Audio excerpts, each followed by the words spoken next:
things that I want the future generations to understand with this content. The content that I make is not for older generations to basically sit there, critique, and get upset about. We're opening a forum of a discussion because not everyone in the millennial generation is understood by the upper two generations. Why are you where you're at? Let's give an example. This example I'm going to give is, if you are a baby boomer, depending on where you are in your age now, you could be as old as 78 and still working as a self-employed entrepreneur, or you're still working in corporate America. It's hard to justify wanting to look for another role on a part-time basis because you're used to a certain income. So let's say I stay a little longer because I don't want to test the new market with my outdated skill set. Same issue with an older Gen Xer. I just had Andrew Rosenberg on my podcast a month ago. He's age 60 and he's self-employed, but he's also now helping two friends of his who are mentees run a hedge fund because he has quite a lot of expertise in financial services and property management. He foresees himself working for the rest of his life.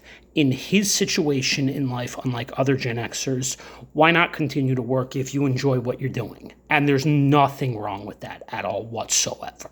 There are other Gen Xers who, unfortunately, will probably be stuck in the same situation, and I think most of them are okay with it. And rightfully so. Many of them, did everything that was expected of them, got to start families, might have to help their adult children a little longer, and again, that's okay. You guys earned your position. But now, how about the millennial generation? My generation, anyone born from 1981 to 1996.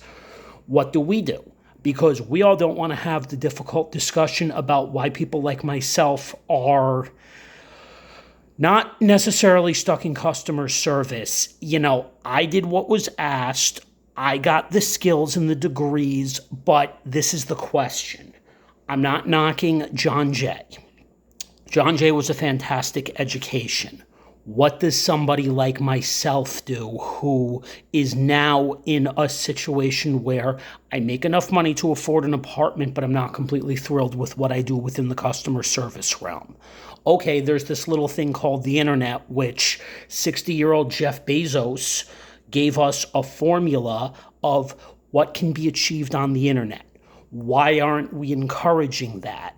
And especially Gen Z is taking advantage of that now. And then you have Gen Alpha. This is the next generation that's going to be discovering my content. My content is meant to open up discussion within my own generation about, hey, maybe the internet in 10 years, as predicted by Reid Hoffman, this isn't a bad idea to be thinking about building a digital-based online business if the 9-to-5 is no longer going to be the best option. I'll leave this up for debate. You're all welcome to, once again, comment as you see necessary. Let's get the conversation going.